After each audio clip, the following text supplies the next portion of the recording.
Bonjour, allez, on plonge tout de suite dans le vif du sujet, les conversations professionnelles.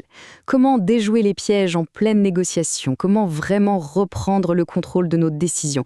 C'est exactement ce qu'on va décortiquer aujourd'hui. C'est une analyse rapide, ouais, mais absolument fascinante.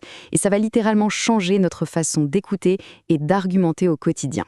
Bon, avant toute chose, de quoi on parle exactement? Cette méthode, elle s'appuie sur l'expertise de Michel Rosenberg. C'est le fondateur de Comprehensive Empowerment. Et son livre, Ne vous laissez plus piéger, c'est la base de notre réflexion. Avec une sacrée expérience de terrain, on parle de plus de 2000 jours de facilitation quand même. Il nous livre ici un vrai guide de survie super pratique pour arrêter de subir les échanges difficiles, fini de se laisser faire. Alors, la vraie question c'est: pourquoi est-ce qu'on accepte si facilement des arguments complètement bancals, surtout quand les enjeux sont énormes? Franchement, combien de fois s'est-on retrouvé avec cette sensation bizarre, ce truc où on se sent un peu perdu ou subtilement manipulé dans une réunion, sans trop réussir à mettre le doigt sur ce qui cloche? Les idées s'enchaînent super vite, tout a l'air parfaitement logique sur le moment, et pourtant, on garde ce sérieux doute au fond de nous. Eh bien, ce mécanisme invisible, ce fameux ennemi silencieux des discussions claires, il porte un nom, c'est le sophisme. Alors un sophisme, c'est quoi au juste? C'est tout simplement une illusion de raisonnement. C'est une construction manipulative qui ressemble à de la logique pure. Ça en a la couleur, l'apparence, mais ça n'en respecte absolument pas les règles. Et c'est un piège redoutable parce que ça va carrément tromper notre cerveau en lui donnant une fausse sensation de justesse. Et ce, même quand l'argument est faux de A à Z. Et c'est exactement ça qui rend la mécanique si brillante et honnêtement si dangereuse. Le livre le résume d'ailleurs à la perfection avec cette citation: « On ne vous convainc pas. On vous amène à vous convaincre. » C'est puissant, non? En fait, ces fameux sophismes vont complètement court-circuiter notre pensée analytique.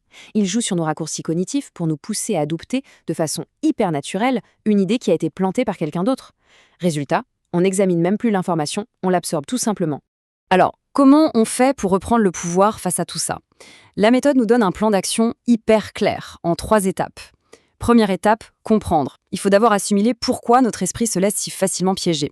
Deuxième étape, reconnaître. Et là, le livre liste au scalpel 57 pièges bien précis. L'objectif, c'est vraiment d'entraîner notre œil à les repérer en direct pendant la discussion. Et enfin, troisième étape, répondre. C'est-à-dire apprendre les bonnes stratégies pour désamorcer la situation ou recadrer l'autre avec intelligence, sans pour autant braquer tout le monde et bloquer l'échange. Si on y regarde de plus près, le contraste est énorme entre une vraie démonstration logique, basée sur des faits, et un piège émotionnel. Prenons un grand classique, le fameux faux dilemme, ou l'appel à la peur. Imaginez la scène. Quelqu'un s'exclame en pleine réunion: « Écoutez, soit on adopte cette solution immédiatement, soit l'entreprise court à la catastrophe. » Bam, la logique vient de disparaître. La discussion est littéralement prise en otage par une émotion. Et devinez quoi? Rien que le fait d'en prendre conscience sur le moment, ça permet de faire retomber la pression instantanément. Au bout du compte, réussir à repérer toutes ces mécaniques cachées, c'est presque un super pouvoir. Ce que nous montrent les travaux de Michel Rosenberg et l'approche de Comprehensive Empowerment, c'est que la lucidité, surtout dans un monde saturé de persuasion, c'est une véritable forme de pouvoir. On doit entraîner notre regard et refuser ces évidences préfabriquées. Alors, petite réflexion pour la route, la prochaine fois qu'un argument semble glisser un peu trop facilement dans une conversation, prenons une seconde et demandons-nous: est-ce que c'est une vraie logique qu'on nous présente là, ou juste une illusion redoutablement bien construite?